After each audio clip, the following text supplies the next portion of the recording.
Baik. Pada sesi kali ini, saya akan coba mendemonstrasikan sebuah deliverables perancangan enterprise architecture. Jadi, ini adalah salah satu contoh use case dummy punya ATD. Jadi, ini adalah salah satu perusahaan fiktif yang bernama Biscorp. Jadi, Biscorp ini itu adalah sebuah perusahaan financial service. Jadi, yang ada di layar saya ini yang sekarang sedang saya present ini adalah salah satu contoh dari Digital Map Enterprise Navigation. Nah, dalam pembuatan Digital Map Enterprise Navigation ini kita menggabungkan semua layer atau mengkoneksikan sebuah layer. Nah, sebelumnya sudah kita modeling. Nah, sekarang itu dalam viewpoint ini atau dalam Digital Enterprise Map Navigation ini kita udah bisa nge-drill down dan nge-go through masing-masing layer satu persatu. Jadi ini juga perancangannya mengikuti konsep frameworknya TOGAF. Jadi kalau di TOGAF itu kan pertama ada architecture vision. Jadi architecture vision ini ada di bagian layer motivation and strategy. Terus juga untuk business architecture ini dari kotak yang ini. Terus kemudian bagian layer applications, data, dan juga teknologi ini semua digabung di kotak nomor 3. Kurang lebih seperti itu. Nah, mungkin saya juga ingin menekankan bahwa dalam demo kali ini, saya akan hanya fokus di bagian sisi bisnisnya aja gitu. Jadi, kita akan coba cari tahu lebih detail sebenarnya perancangan enterprise architecture itu untuk deliverables dalam sisi bisnisnya itu apa aja gitu. Nah, jika rekan-rekan mungkin ingin mengetahui demo yang lebih detail terkait sisi IT-nya atau teknologinya, itu bisa dicek di video yang satu lagi yang kita menggunakan use case ATD Mart. Nah, itu kita fokus ke IT-nya. Nah, oke, dari segi bisnis ini pertama sesuai dengan frameworknya TOGAF, kita akan masuk ke bagian architecture vision, yaitu perancangan motivation dan juga strategi. Nah, di bagian sini kita bisa nge-define atau mengetahui bahwa sebuah perusahaan dan organisasi itu pasti memiliki goals besarnya atau tujuan utamanya. Nah, contohnya si Biscorp ini dia ingin menjadi perusahaan nomor 1 di bidang financial service. Nah, kemudian dari goals utama ini kita akhirnya mencoba mengelaborate ke dalam beberapa elemen dan objek yang ada di bis design menggunakan Archimate. Jadi ini adalah contoh elemen drivers. Jadi elemen drivers ini dia ada 4 yang coba kita define, mulai dari market share sampai dengan skills and talent. Nah, kemudian di bawahnya elemen drivers ini ada yang namanya assessment. Jadi assessment ini adalah salah satu gimana caranya kita bisa mengakses untuk kita ngedefine sebuah goals dan juga actionable atau course of action. Nah, setelah kita menentukan drivers, assessment-nya, terus juga kita nanti akan menentukan goals. Nah, yang terakhir itu kita akan menentukan course of action. Jadi ini bisa saling berkaitan ya, mulai di drivers, habis drivers itu assessment, terus goal, terus course of action atau action plan. Nah, terus juga dari segi bisnis, kita bisa juga menggambar yang namanya SWOT analysis seperti ini. Terus juga kita memungkinkan dalam perancangan AI itu membuat atau merancang pastel analysis. Terus dan juga Porter's 5 Force sampai dengan balance card seperti ini. Nah, oke, contoh kita akan coba nge-drill down lebih detail terkait actionable atau course of action dari establish number 1 digital user experience gitu ya. Nah, kita akan masuk ke viewpoint strategi impact model. Jadi strategi impact model ini kita akan coba nge-define dari segi strateginya itu perusahaan punya objektif dan goals apa. Terus nantinya kira-kira capability apa yang memungkinkan atau action plan apa yang memungkinkan untuk mewujudkan atau merealisasikan dari masing-masing objektif dan juga goals yang sudah di-define di bagian strategi. Nah, kita akan coba mengkonektkan mereka dengan layer bisnis, terus juga nanti layer bisnis itu dari masing-masing capability ketika kita sudah nge-define capability-nya apa aja, baru kita bisa menentukan bahwa sebenarnya bisnis proses apa aja atau ada berapa banyak bisnis proses yang terlibat untuk support si capability tersebut ya. Nah, terus juga nanti dari masing-masing bisnis proses tersebut kita dapat mengetahui masing-masing bisnis proses itu nantinya pada transisi saat ini itu digunakan atau disupport oleh berapa sistem dan aplikasi. Nah, untuk kedepannya di masa transisi si bisnis proses ini nanti akan disupport oleh beberapa aplikasi gitu ya. Terus juga selanjutnya nanti targetnya untuk finalnya, nah kira-kira si bisnis proses tersebut akan disupport oleh beberapa aplikasi gitu. Jadi nantinya pada viewpoint strategi impact model ini bertujuan untuk mengetahui sebenarnya bisnis proses dan juga aplikasi mana aja yang dia itu bisa membantu atau nge-support si bisnis capability-nya untuk mewujudkan goals dan juga objektif yang sudah di-define di layer strategi. Ya, makanya nanti karena ini konteksnya strategi impact, tentunya kita akan melakukan improvement gitu ya. Nah, contohnya ini adalah improvementnya di bagian application atau teknologinya. Jadi kita ngebuat kita pecah menjadi 3 transisi. Yang pertama itu yang current. Current itu kita masih menggunakan 5 aplikasi untuk support masing-masing bisnis proses. Terus di masa transisi kita hanya menggunakan 4 gitu ya.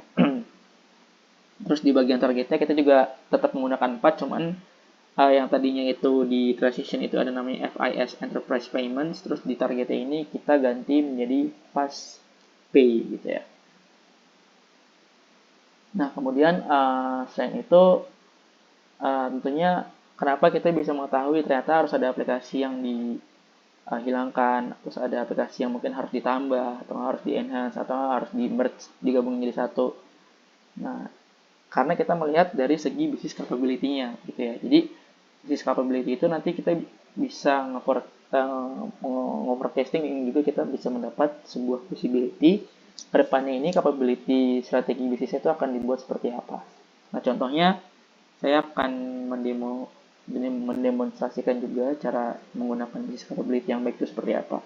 Contoh kita sudah merancang atau membuat keseluruhan bisnis capability dari sebuah perusahaan yang namanya Biscorp gitu ya. Terus kita pengen ngecek sebenarnya bisnis capability ini disupport oleh berapa aplikasi. Nah, bisa jadi kalau ternyata satu bisnis proses itu kalau misalkan satu bisnis capability itu ternyata disupport oleh beberapa applications, nah itu bisa jadi redundant. Nah, hal-hal kayak gitu kan bisa jadi overcost ya di satu sisi, karena secara cost application tetap jalan, maintenance tetap jalan, cuma secara business value mungkin si aplikasi tersebut nggak nyumbang banyak gitu ya. Nah, makanya kita bisa cek di bagian impact analysis di bagian sini.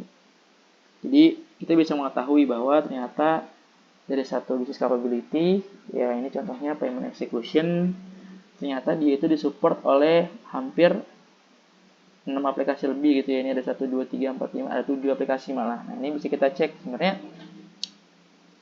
7 aplikasi ini dirasa redundant nggak ya buat nge-support satu bisnis capability. Nah, ini kan bisa jadi overcost ya kan. Bisa jadi sebenarnya kita cuma butuh 1 atau 2 aplikasi aja untuk nge-support satu bisnis capability.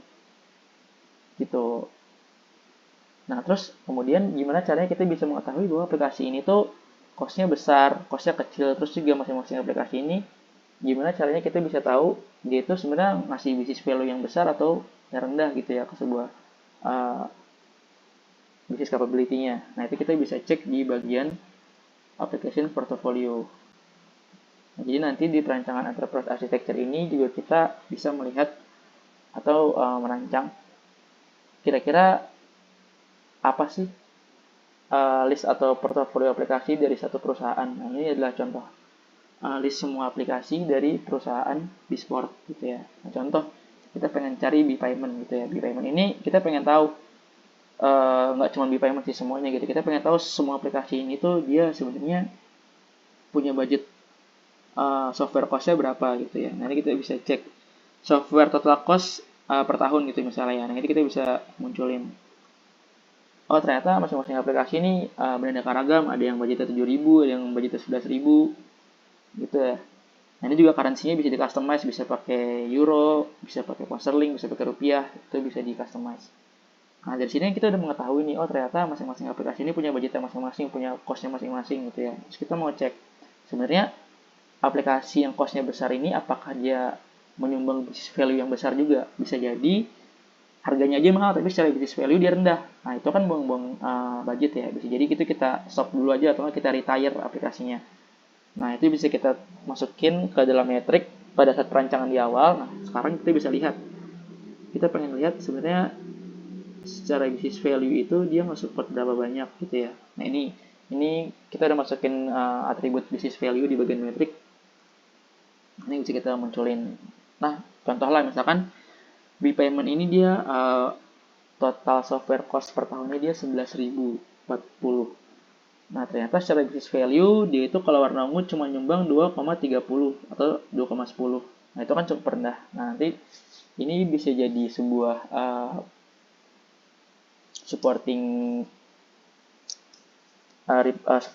data ya ke high level management untuk menentukan sebenarnya kira-kira dengan total cost aplikasi per tahun 11.000 dan business value yang hanya disumbang sekitar 2.10 sampai 2.30 itu kira-kira worth it apa enggak. Kalau misalkan ternyata business value-nya rendah cuman kok cost yang dikeluarin itu malah banyak, nah itu kan bisa dipertimbangkan high level management, jadi mereka bisa memiliki lebih luas visibility-nya. Oh ya udah B-Payment mungkin kita akan retire dulu di kuartal depan atau di roadmap selanjutnya karena cost-nya itu nggak sebanding dengan business value yang disumbangin oleh aplikasi tersebut.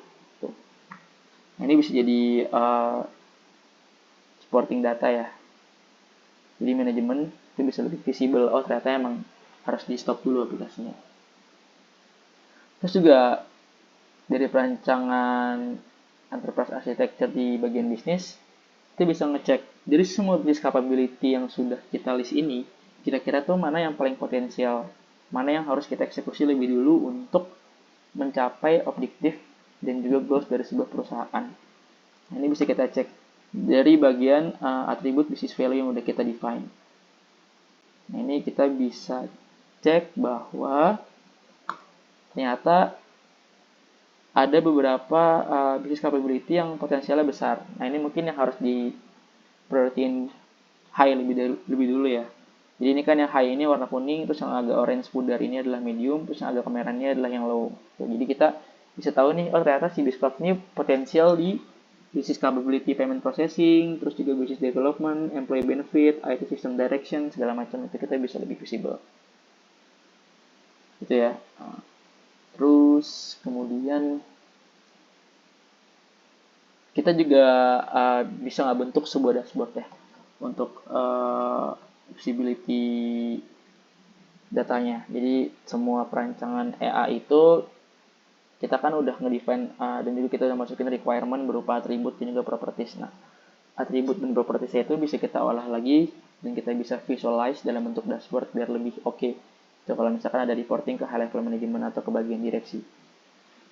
Nah, jadi dari sini kita bisa mengetahui bahwa ternyata ini adalah list bisnis proses dan ini barbar ini adalah list aplikasi yang melayani bisnis proses tersebut. Oh, ternyata di bagian business process calculation and data control dia dilayani oleh text calculation applications. Terus ternyata dia dilayani oleh dua aplikasi lagi nih. Oh, ternyata yang keduanya itu adalah text calculation applications dan data storage. Terus yang ketiga itu misalkan aplikasinya juga terkait calculation dan data control. Jadi semua itu bisa dicek. Jadi kira-kira aplikasi apa aja yang nge-support masing-masing bisnis proses. Nah, di bawah ini juga sebenarnya sama kayak yang tadi bisa kita lihat di bagian impact analysis ya. Kita bisa mengetahui bahwa dari suatu bisnis proses ini kira-kira ada berapa aplikasi yang melayani gitu ya. Contoh ini recruiting applications. Ternyata recruiting applications ini dia melayani beberapa bisnis proses. Nah, seharusnya ini adalah pemanfaatan yang benar ya, karena satu aplikasi ini kita bisa utilize, bisa kita multifungsikan untuk mensupport beberapa bisnis proses. Nah, yang jadi pertimbangan atau highlight khusus itu ketika ada satu bisnis proses atau satu bisnis, kita ngomong ke scope atasnya lagi, misalkan ada satu bisnis capability ternyata didukungnya oleh beberapa aplikasi. Nah, itu kan hitungannya boros ya gitu. Sedangkan gimana caranya mungkin kita ngebuat satu aplikasi ini bisa mensupport beberapa bisnis capability. Itu kan secara budget pasti lebih oke. Nah, akhirnya nanti mungkin dengan dashboard ini high level management pun punya visibility lebih luas ya terkait ternyata segi bisnis ini dan bagian IT ini tuh sering berkaitan di bagian costingnya misalnya, di bagian value-nya, bisnis value segala macam. Nah, jadi nanti pun orang bisnis akan lebih aware, ternyata semua development application, semua hal yang dirancang di enterprise architecture ini ternyata ada impact besar juga buat bisnis. Maksudnya secara bisnis size itu juga suatu hal yang impactful lah, perancangan enterprise architecture ini. Kurang lebih kayak gitu. Nah, ini di bawah ini adalah list masing-masing bisnis proses, dia itu memiliki SLA berapa lama gitu ya. Jadi ntar orang bisnis pun bisa melihat, ternyata kok deliverable SLA bisnis proses A itu lama ya. Ternyata lama itu karena apa? Karena dia itu ada applications downtime sama server downtime gitu ya. Nah, misalkan ternyata SLA-nya itu melebihi server dan application downtime, nah mungkin berarti mereka harus mengakses ulang bisnis prosesnya. Bisa jadi bisnis prosesnya itu harus disimplify atau dikurangin biar proses SLA-nya atau deliverable-nya bisa lebih efisien serta efektif. Kurang lebih seperti itu sih. Nah, kemudian ini juga ada satu dashboard lagi di bagian application portfolio. Nah, jadi dashboard ini juga berguna untuk tim bisnis atau sisi bisnis ya, karena di bagian dashboard ini itu di bagian bawah kita bisa mengetahui ternyata ini adalah list aplikasinya, terus ini adalah list bisnis value-nya. Ternyata kita bisa cek aplikasi order 2U ini ternyata dia bisnis value-nya rendah banget gitu ya. Cuman total cost of ownership-nya tinggi gitu, 40.000. Nah, ini kan jadi pertanyaan, apakah ini harus kita ganti segera, kita stop atau gimana gitu kan. Terus juga misalkan aplikasi di bawahnya itu ada yang namanya free CRM gitu ya. Nah, di itu value-nya 4,5, besar banget gitu misalnya. Terus technical health-nya juga cukup aman, cuma 0,4. Dan dia itu cloud based gitu ya. Nah, ternyata total cost of ownership-nya 38.000, nggak jauh beda sama si order 2U ini, 2U ini, yang dimana si order 2U ini ternyata business value-nya rendah, tapi secara total cost of ownership hampir sama yang business value-nya besar. Nah, itu kan bisa dijadiin sebuah pertimbangan. Nah, ternyata memang aplikasinya harus di retire duluan, lebih seperti itu. Ya, mungkin sekian untuk demonstrasi perancangan dari segi bisnis ya. Dan mungkin sekali lagi saya remind bahwa untuk Biscorp ini saya memang menekankan pada sisi bisnisnya. Jika rekan-rekan mungkin ingin melihat dari segi IT-nya, itu bisa dicek di video yang di ATD Mart. Mungkin sekian presentasi dari saya. Terima kasih.